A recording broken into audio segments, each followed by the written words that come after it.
सिद्धेशिरसाणमस्सामि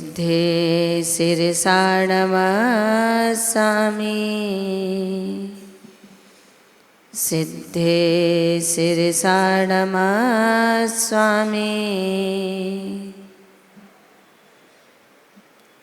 गणनी गुरु माँ विशुद्धमती जी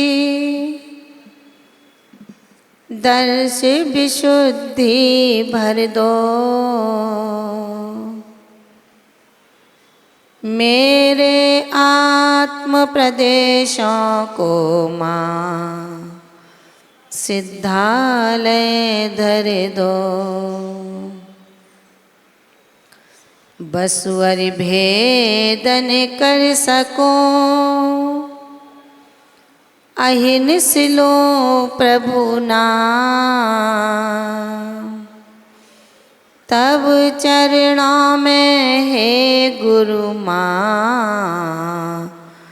मेरा कोटि प्रणाम मेरा कोटि प्रणाम नमो अरिहन्ताणं नमो सिद्धाणं नमो आयरीयाणं नमो उवज्झायाणं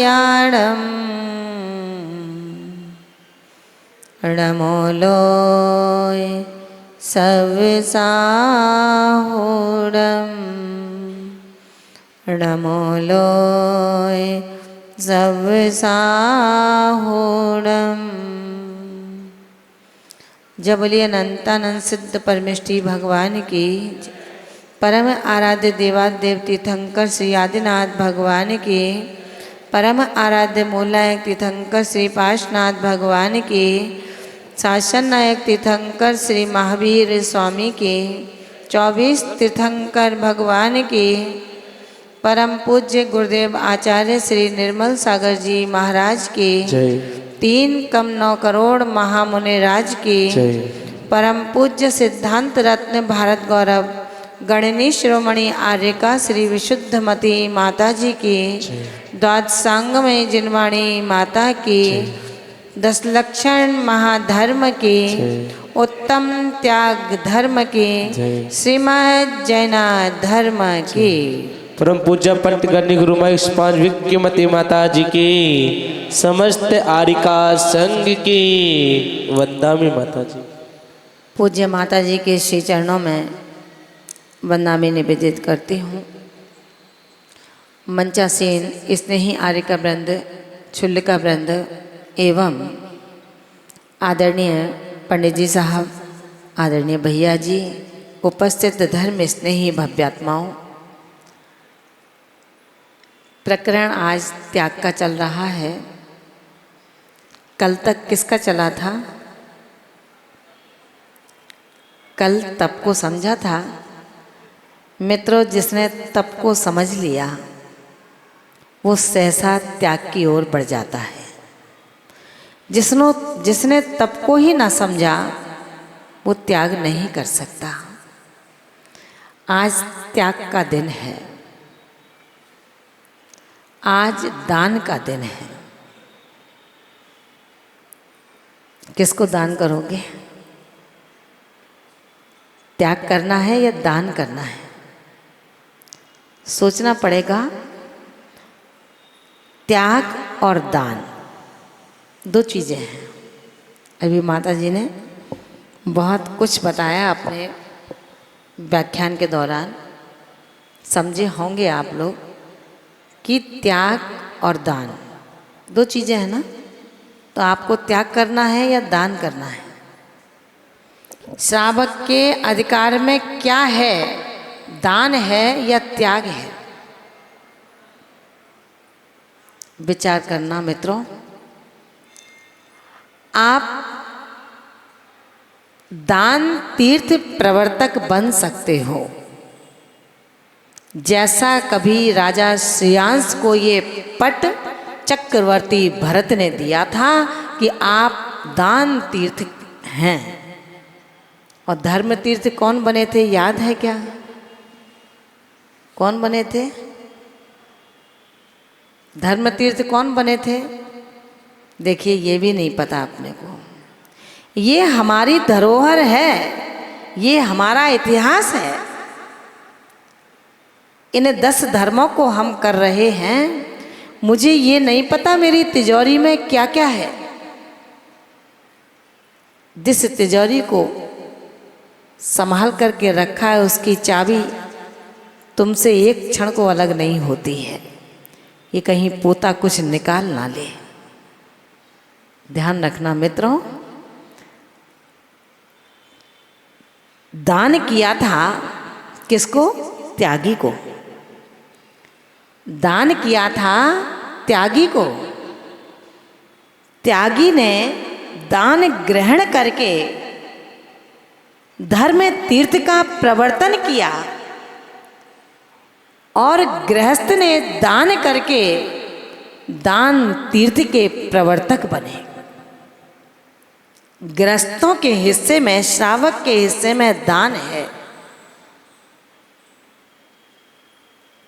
और महाव्रतियों के हिस्से में त्याग है। विषय वस्तु को आगे नहीं बढ़ाना चाहती हूँ, समय की मर्यादा का ध्यान रखूंगी।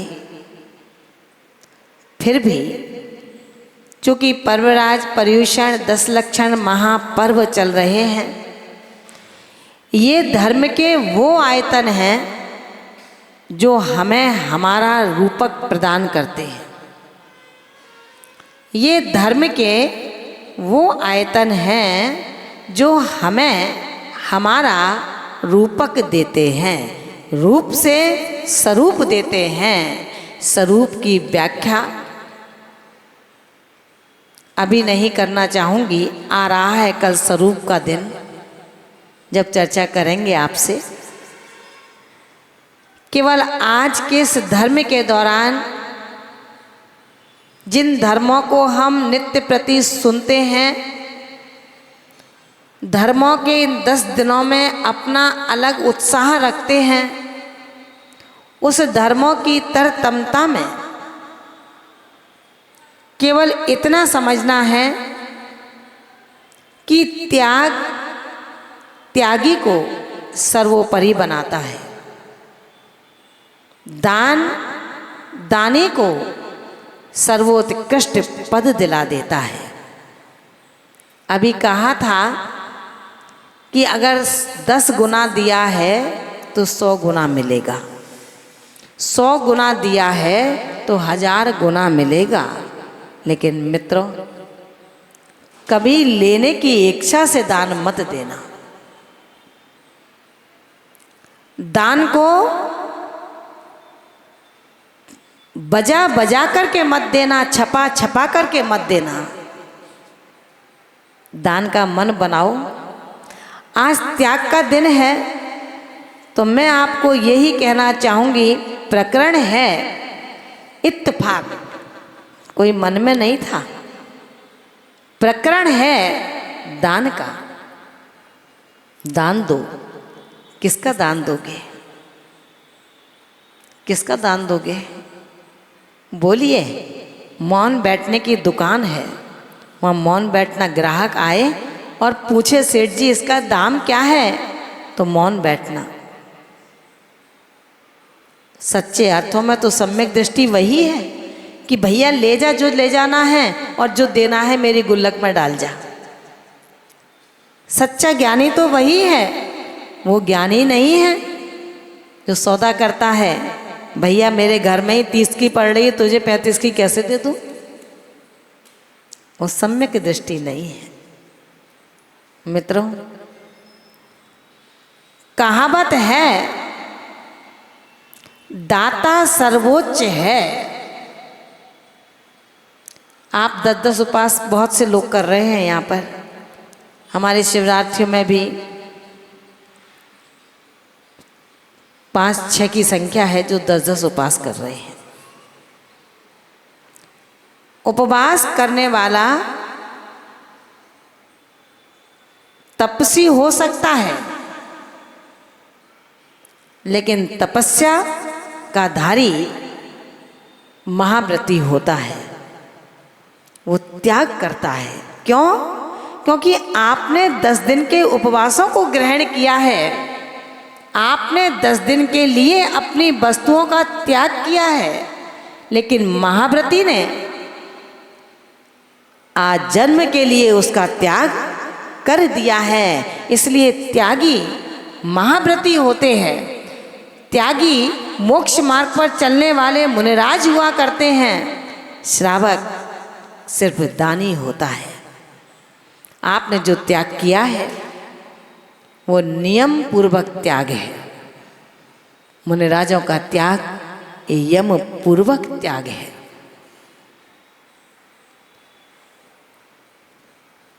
अंतर्ध्यानी आत्मा त्याग करता है। किसका त्याग करता है? आप किसका त्याग करोगे? नोट का। कह दो है ही नहीं माता जी, करें कहाँ से? कितने रोने हैं, कितने रोने हैं नोट के। ये सोचिए, जब तक पात्र में जगह नहीं करोगे नवीन द्रव्य आएगा कैसे?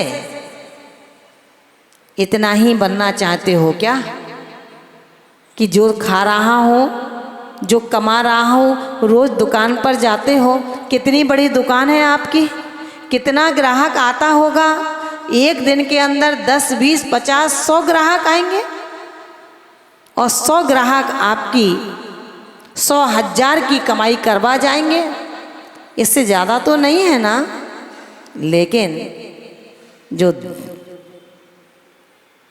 दान तीर्थ का प्रवर्तन करता है मित्रों, दान तीर्थ के प्रवर्तन करता के यहाँ जब अन्न के एक दाने का दान किया गया,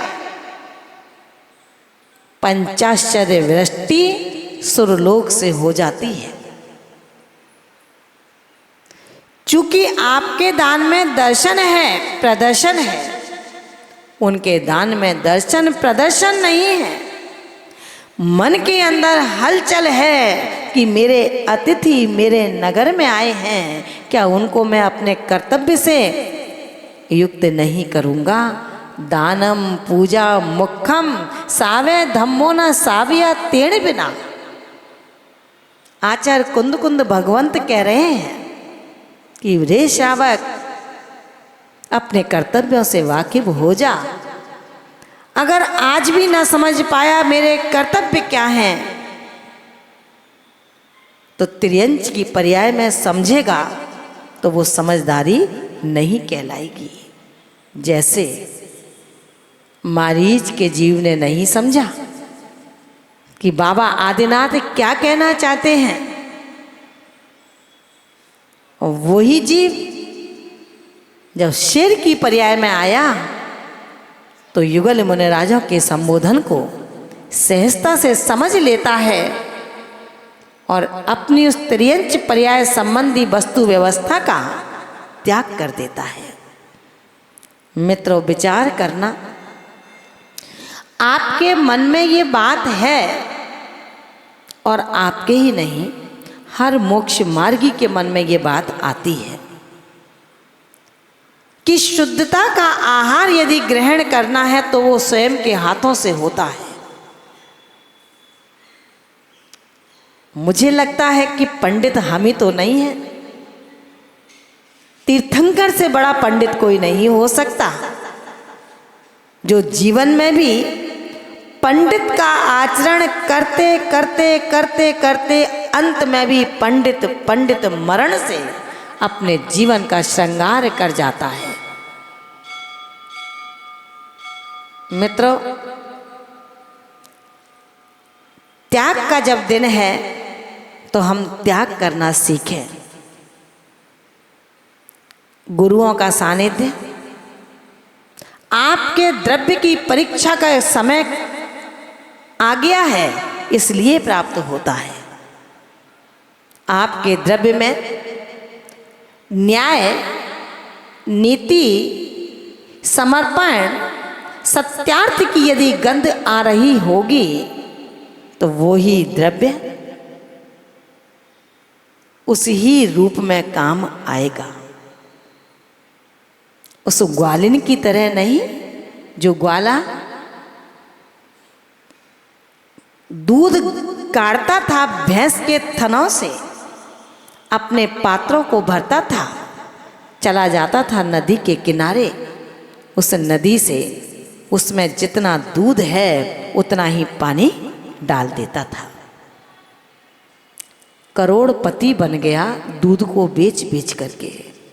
लोग आश्चर्य करने लगे कि अरे इस दूधिया ने तो कमाल ही कर दिया, इतना बड़ा आलीशान बंगला बना लिया। मित्रों, ध्यान रखना, पैसा जीवन का सर्वोत्थान में कारण नहीं होता है। पैसे के प्रति आपकी जो निरीह वृत्ति है, दान की प्रवृत्ति है, वो आपको सब कुछ दे करके चली जाया करती है। पैसे के ऊपर बैठोगे तो ध्यान रखना, उस ग्वाले का पैसा इतना कर लिया,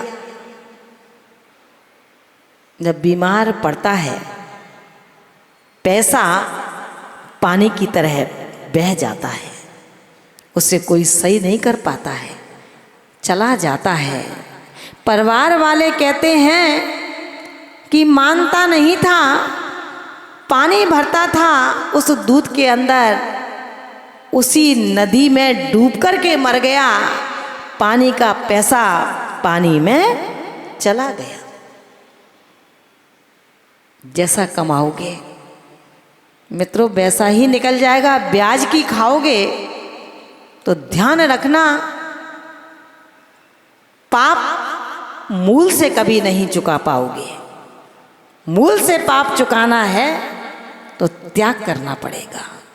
दान से ब्याज चुकेगा, लेकिन त्याग से मूल चुकेगा। बोलना कोई बड़ी बात नहीं है, तौल करके बोलना बहुत बड़ी बात है। बोलना कोई बड़ी कला नहीं है। क्या बोलना है, कब बोलना है, किससे बोलना है, ये बड़ी बात है। आज का एक ऐसा अवसर है, बड़े बड़े तीर्थंकरों ने, मुनियों ने, केवल ज्ञानियों ने, गुरुओं ने त्याग किया। त्याग के बल पर चंद्रगुप्त सम्राट बन सके थे। बहुत कुछ नहीं बताना चाहती हूँ समय की सीमा में, लेकिन आज का एक ऐसा प्रकरण है जो मुझे बोलने के लिए मजबूर करता है।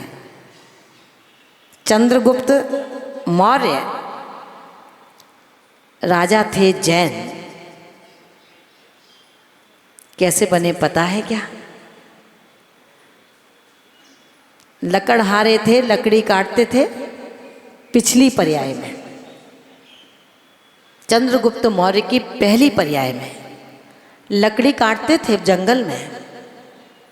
कर्ज इतना हो गया, भूख इतनी थी कि रोटी एक भी नहीं मिलती थी। विचार किया आज आत्महत्या कर लेता हूँ। आत्महत्या कौन कौन करना चाहते हैं? भैया आप दोनों सूरज चंदा बैठे हो, या आत्महत्या करोगे क्या? आपकी मम्मी 10-10 उपवास कर रही हैं, आपसे ही कह रहे हैं, बड़े अच्छे बच्चे हैं, लेकिन कभी भी कितनी भी सर पर आ पड़े, कभी अपनी आत्महत्या मत करना। उस लकड़हारे ने आत्महत्या के भावों से कुल्हाड़ी उठाई, परिवार वालों से कहा कि चलना है अपने को लकड़ी काटने। परिवार से कह के चला गया, लकड़ी काटने रोज जाता था, आज भी गया, लेकिन फर्क इतना था, जिस दिन हमेशा जिस जंगल में जाता था आज उस जंगल में नहीं गया था, क्योंकि उसे पता था कि इस जंगल में और भी लोग आते हैं। दूसरे के जंगल में गया और जंगल में जाके जैसे ही घुसा, देखा कि जंगल की पाषाण शिला पर एक अखंड ध्यान के साथ दिगंबर योगी विराजमान है। योगियों को देखकर भव्य खिल जाता है, अपना सर्वस्व अर्पण कर देता है। आचार्य भगवंत कहते हैं कि वत्स जितना है उसमें से दान देना सीखो। ये ना कहो कि बहुत कर चुका हूं। कोई एहसान नहीं किया, आपने किया है तो आपने कोई एहसान नहीं किया, आपने अपनी दान की हुई द्रव्य को अन्य मुद्रा में चेंज किया है। जितना दान दिया है आज तक उसका भोग ना तुम्हारा मित्र करेगा, ना तुम्हारा गुरु करेगा, ना तुम्हारा परिवार करेगा। उसका भोग सिर्फ जिसने अपने हाथ से द्रव्य दिया है वो करेगा। ये पहले भी बता चुकी हूँ, सब किसी भी चर्चा का पृष्ठि पेषण नहीं करना चाहती हूँ। सिर्फ ये समझें कि उस लकड़हारे ने जैसे ही शिला पाषाण पर दिगंबर मुनि को ध्यानस्थ देखा तो कहा कि अरे ये क्या, मैं दरिद्र हूं इसलिए आत्महत्या करने जा रहा हूं। मेरे पास एक फटी धोती तो है।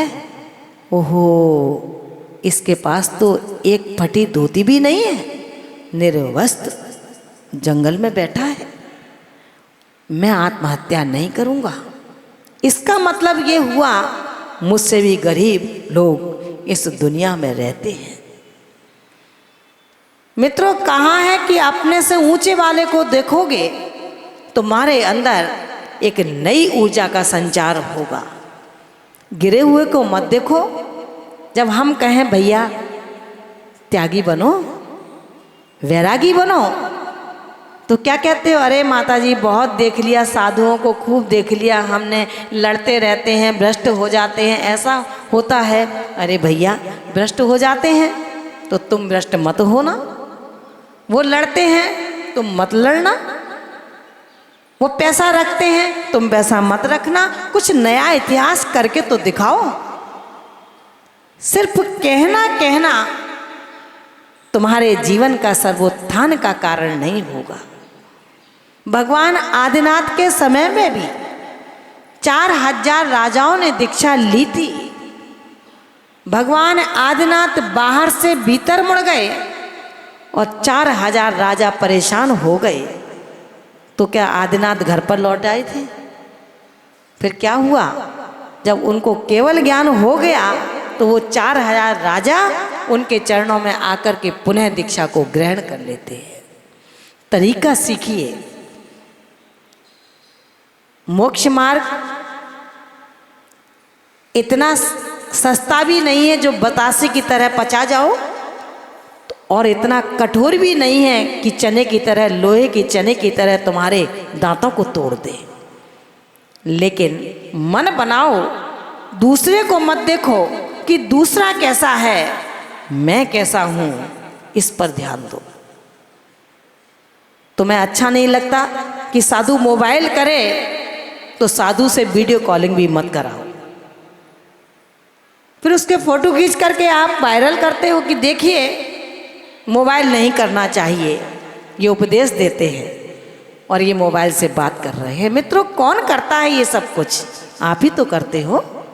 साधु के परिसर में घुस नहीं पाते हो, उससे पहले आपके पैंट के अंदर हाथ पहुंच जाता है मोबाइल को निकालने के लिए, और खट खट जिससे दर्शन कराने हैं उसके दर्शन की वीडियो शुरू कर देते हो।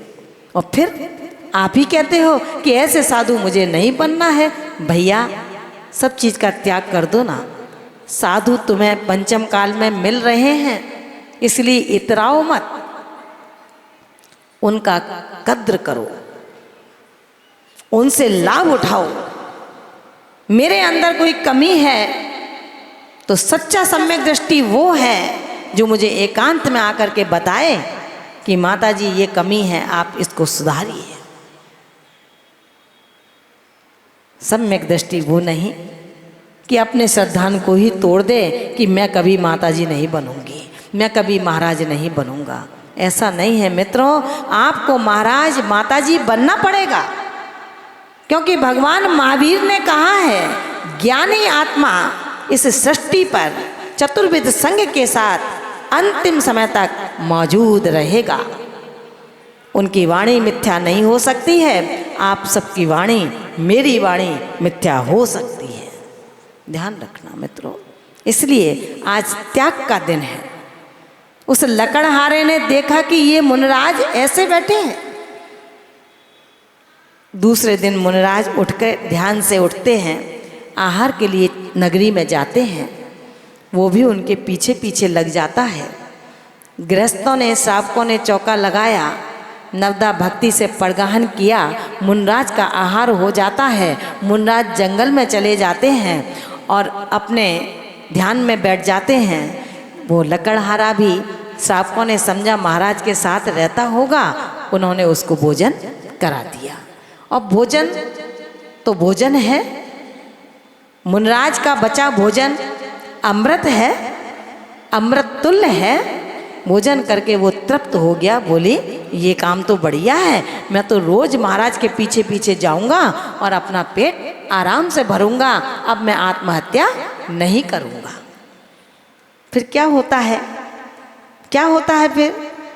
मासोपवासी थे महाराज। आहार करके उन्होंने 1 मास के उपवास का प्रत्याख्यान पूर्वक ग्रहण कर लिया। अब ध्यान में बैठे, उन्हें कोई लेना देना नहीं है। लकड़हारे को भूख लगने लगी। शाम हो गई, महाराज उठ नहीं रहे। आज ही भोजन करेंगे क्या? 1 दिन बीता, 2 दिन बीता, 3 दिन बीता। उसने कहा भैया अपने बस की बात तो नहीं है, क्या करें? बोले पीछी कमंडल यहाँ टांग दिए हैं। ऐसा करता हूँ, अपनी धोती उतार करके और पीछी कमंडल लेकर के मैं भी चला जाता हूँ वहाँ पर जहाँ पर कल ये गए थे। और वो लकड़हारा चल देता है। श्रावकों ने देखा कि नवीन मुनिराज हमारे यहाँ चर्यार्थ आ रहे हैं, उनका पड़गाहन करते हैं, उनको आहार कराते हैं। ये क्रम उनका चलता रहता है। बस जैसे ही आहार करके आए, पीछे कमंडल यथाजग जहाँ टंगा था यथावत टांग देते हैं, धोती को उठाने लगते हैं। मुनराज ने आंखें खोली और कहा वत्स ठहरो। क्या कहा? ठहरो। त्याग को, त्याग का त्याग कर दो। क्या कहा? त्याग का त्याग कर दो। तुमने धोती को त्याग दिया है, अब इसका भी त्याग कर दो। बोले क्या? इसका त्याग कर दूं? बस अब तुम्हारी उम्र सिर्फ 3 दिन की शेष है। कल्याण करना चाहो तो तुम कल्याण के मार्ग पर तो उतर ही चुके हो, और नहीं करना चाहते हो तो धोती को पहन लो। कुछ चंद समय के लिए वो विचार करता है लकड़हारा और कह देता है कि हे गुरुदेव, अब मैं जीवन पर्यंत आपके चरणों में आप जैसा ही बन करके रहूंगा। मित्रों, वही लकड़हारा अगली पर्याय में चंद्रगुप्त मौर्य बन करके अपने जीवन को धन्य करता है। आचार्य भद्रबाहु स्वामी को अपना गुरु बना करके उनके कर कमलों से दीक्षा को ग्रहण कर लेता है। त्याग का भी त्याग, उपेक्षा का तो दुनिया त्याग करती है, अपेक्षा का भी त्याग करना बहुत बड़ी बात है। मुझे गौरव है उस भव्य आत्मा पर जिन्होंने मुझे प्रसूत किया है, जिन्होंने मुझे प्रसूत किया है। किसने किया है पता है क्या? नाम बता दोगे? सब शांत बैठे हो। प्रसूत किसने किया है मुझे? बोलो ना। अरे मुझे प्रसूत करने का मतलब क्या है? उस दिन आपकी प्रतियोगिता चल रही थी ना, तो उसमें क्या पूछा जा रहा था? आदिनाथ भगवान के माता का नाम क्या है? सही नाम बताया, उन्होंने गलत कर दिया। क्यों कर दिया? आदिनाथ भगवान के माता का नाम मरुदेवी नहीं था। समझना, मेरा जन्म, मेरी प्रसूता कौन? मैं आपके मंच पर बैठी हूँ, सिंहासन पर बैठी हूँ। किसने प्रसूत किया? मेरी गुरु माँ ने प्रसूत किया। देह जन्म के प्रसूता की बात नहीं कर रही हूँ। जिसने धर्म देह को दिया है वो मेरी गुरु माँ गणनी विशुद्धमती जी है। उन्होंने त्याग का भी त्याग कर दिया। उनसे जुड़े मुझे लगभग 36-37 वर्ष हो रहे हैं। हमने देखा है माताजी को उन आँखों से जिन आँखों में धर्म का कोई नूर नहीं था। उस समय जब देखा था तो ये घी, नमक, घी, तेल, शक्कर इनकी त्यागी थी। शक्कर का, तेल का त्याग करना कोई छोटी मोटी बात नहीं है। हम कभी पूछते हैं माता जी शक्कर का स्वाद याद है क्या आपको, तो हंस जाती हैं। बोली अनादि के संस्कारों को कौन भूल सकता है। ऐसी उम्र में उन्होंने त्याग किया। और जब हम आहार कराते थे ब्रह्मचारिणी के समय, तो अष्टमी चतुर्दशी को जिनका सब कुछ त्याग है, पूरे जीवन में 2 रसों को रखा है, उसमें भी अष्टमी को एक रस लेती हैं और रविवार आ जाए तो उसका भी त्याग है। हमने एक दिन माताजी से कहा आप बहुत बड़ी त्यागी हैं, इतना त्याग आपने कर दिया है, हम तो नहीं कर पाए इतना त्याग। तो माताजी कहती हैं तुम्हारी उम्र अभी त्याग करने की नहीं है। हमने कहा 16 वर्ष की उम्र आपकी त्याग करने की थी क्या? 16 वर्ष पर आपने केश लुंचन कर दिया, घर का त्याग कर दिया और मंदिर में रहने लगी। ये उम्र त्याग की थी क्या? आपने कैसे कर दिया? तो बोले जो मैंने कर दिया उसकी बात तुम नहीं करो। हमने कहा अजीब बात है, आपने शक्कर का त्याग कर दिया। आज शक्कर का त्याग किए हुए लगभग 60 वर्ष हो गए, आप 16 वर्ष की उम्र में शक्कर का त्याग करके बैठ गई।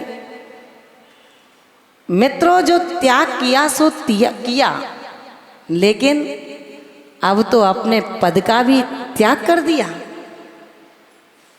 ऐसी बुजुर्ग नहीं है 80 और 90 वर्ष की जो अपने पद का त्याग करती हैं। बड़े उम्र में भी त्याग नहीं हो पाया। माताजी हमेशा हमसे कहा करती थी कि मेरी बहुत इच्छा है, अगर भगवान ने मुझे शक्ति और समय दिया तो मैं अपने पद के अपने हाथों से संस्कार करके जाऊंगी। ये बात उस समय की है जब हमारी दीक्षा नहीं हुई थी। मुजफ्फरनगर में चातुर्मास चल रहा था, उस समय माताजी ने ये बात कही थी। हमें लगा, उस समय हम समझते भी नहीं थे ये पद फद की बीमारी है क्या। मित्रों मैं आपके बीच में वो वाक्य रखना चाहती हूँ। आज त्याग का दिन है। त्याग कौन किसका कब कैसे करता है? जिसके पास जो होगा वही तो त्याग करेगा। उनके पास धरोहर क्या थी? एक पद था। जिस पद के पीछे धर्म को शर्मसार किया जाता है, उस पद को उन्होंने धर्म के रूप में त्याग कर दिया।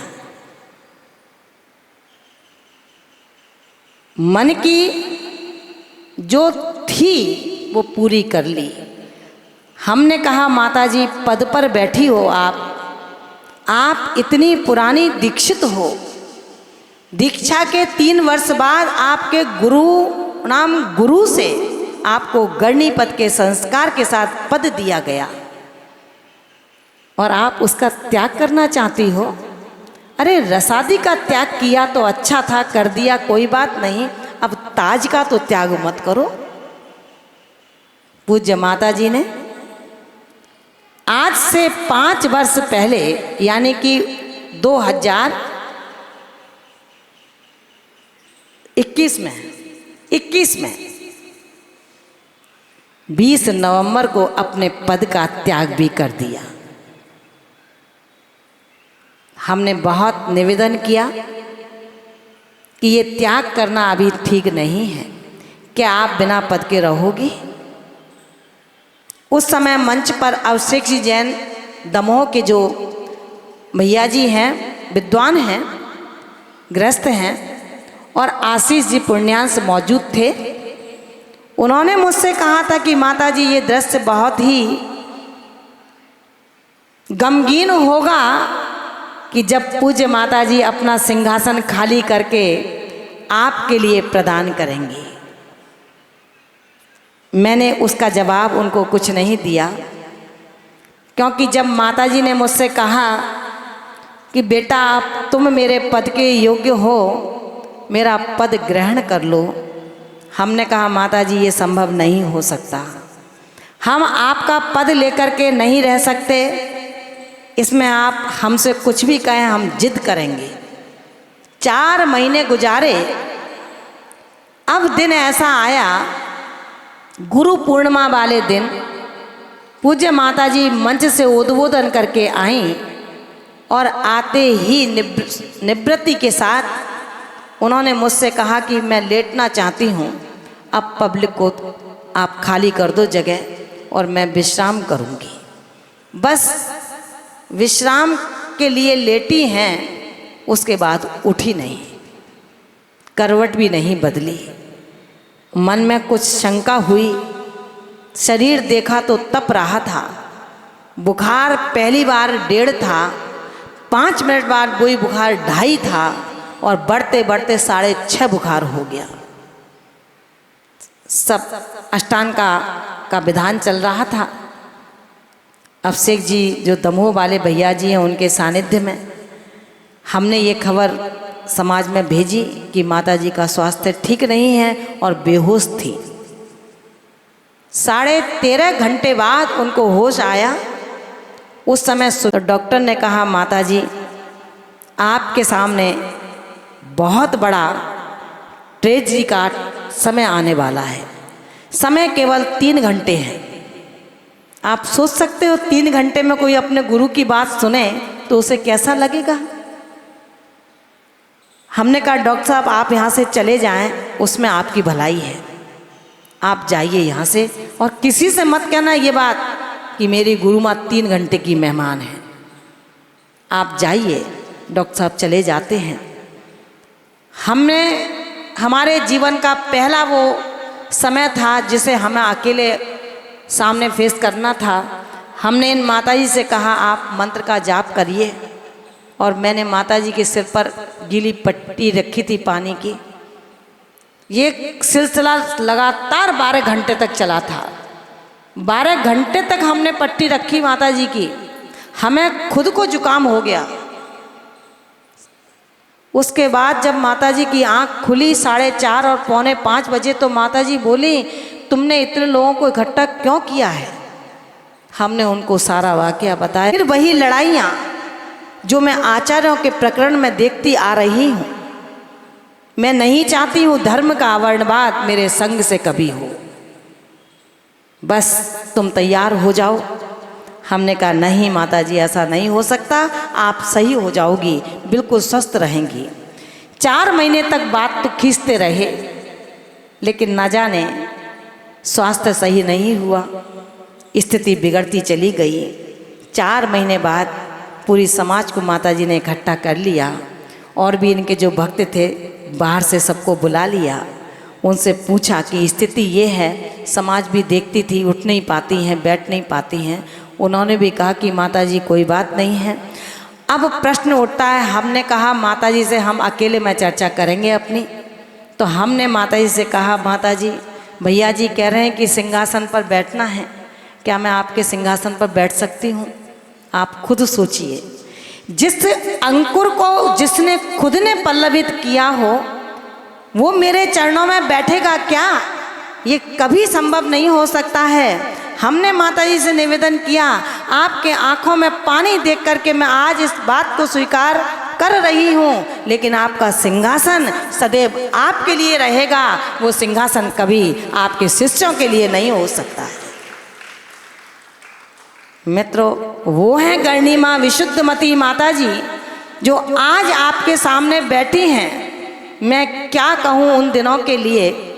एक ज्योतिषाचार्य ने भी मुझे वार्निंग दी थी कि ये केवल और केवल 15 दिन की मेहमान है माताजी, आप लिख कर के रख लेना, मेरा ज्योतिष कभी खराब नहीं हो सकता है। जब जब वो संग में आते हैं मैं उनसे एक ही बात कहती हूँ, ज्योतिषाचार्य आपका ज्योतिष कहाँ है? वो अपने कान पकड़ लेते हैं। मित्रों, मैं अपने गुरु पर प्राउड करती हूँ, आज भी उनके अंदर वो पावर है। यदि आप संकटग्रस्त को अपने आंखों से देख लें, तो आपका संकट ना मिट जाए तो उसके लिए मैं चुनौती देती हूँ। कितने लोगों को संभाला है, चाहे वो कोरोना का काल रहा हो, चाहे वो उनके परिवार की किसी मृत्यु समान बीमारी का काल रहा हो, चाहे किसी त्यागी व्रती का समय रहा हो। जो त्यागी व्रती आज भी दूसरे संग में धर्म की प्रभावना करते हुए अपने आत्म वैभव को बढ़ा रहे हैं, मेहनत करती हैं, रात दिन अपने आत्मा का अवलोकन करती हैं। कितनी ऊर्जावान शक्तियाँ उनके पादों का प्रक्षालन करती हैं। तभी तो खारे जल को भी मीठा कर देती हैं।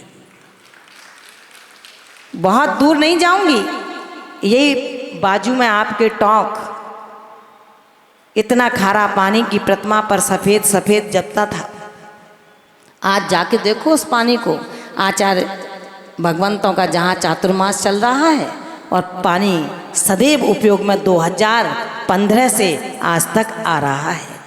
ऐसी है मेरी गुरु माँ, आपकी गुरु माँ, जिन्होंने अपनी तप की शक्ति से त्याग को बढ़ाया, अपना सर्वस्व त्याग कर दिया। अब कहती है मैं गुरु नहीं हूँ तुम्हारी, तुम मेरी गुरु हो, मैं तुम्हारा बच्चा हूँ छोटा सा। हमने कहा कितने बड़े बच्चे हो? तो बोले 5 महीने का बच्चा हूँ मैं। मुझ 5 महीने के बच्चे को हे माँ अपने जेहन से दूर मत करना। ये मेरी गुरु का वाकया है। मित्रों, आज त्याग धर्म का दिन है। आप ऐसे गुरु के चरण की शरण को प्राप्त हो तो मेरा मानना ये है, पूज्य माता जी 6 वर्ष बाद पुनः सवाई माधोपुर के इस चमत्कार जी क्षेत्र पर आई हैं। अब 6 वर्ष बाद दोबारा आएंगी, ऐसा सोच करके मत बैठना। आ जाएं तो आ जाएं, लेकिन कोई गारंटी नहीं है। इसलिए जो अवसर मिले करो, बार बार अवसर नहीं मिलेगा। और इनको जितना इनके इशारे पर कर दोगे, उतना चक्रवर्ती ब्याज के साथ तुम कहाँ से आ गया ये पता भी नहीं कर पाओगे। इसलिए मन बनाइए अपने त्याग का, मन बनाइए अपने दान का। जो वस्तु आपके पास जितनी है उतने में से ही त्याग करना सीखो। ये है त्याग धर्म की महत्ता। मित्रों, बहुत समय लिया है आपका, लेकिन आज त्याग धर्म का दिन था तो मैं उनको तो ज़रूर याद करती जिन्होंने मुझ पर दया की है। याद उनको ही किया जाता है जो दया करते हैं। राख उसकी ही होती है जो खरा होता है। इसलिए मित्रों, आप सबके एकाग्र भावनाओं को मैं एकाग्र चित्त के लिए बहुत बहुत आभार और कृतज्ञता ज्ञापित करती हूँ। आप सभी समृद्धशाली आरोग्य, चिरंजीवता, सौभाग्य और सौंदर्यता को प्राप्त होते रहें। आपके दिल और दिमाग में एकीकरण रहे, वचन और मन में एकता का शंखनाद होता रहे। हमारे पास कुछ और बाहर जाकर कुछ, ये खरे श्रावक का कर्तव्य नहीं होता है। जो मुस्कान यहाँ पर है, ये मुस्कान प्रभु आपको भव भव में देता रहे। इस मुस्कुराहट के साथ आप जीते जागते बने रहें। बस यही भावना चाहती हूँ, यही भावना बहाती हूँ। दोनों हाथों को ऊंचा करेंगे, एक बार जयकारा लगाएंगे। जय बोलिए उत्तम त्याग धर्म की, परम पूज्य सिद्धांत रत्न भारत गौरव गणनी शिरोमणि आर्यका श्री विशुद्धमती माता जी की। परम पूज्य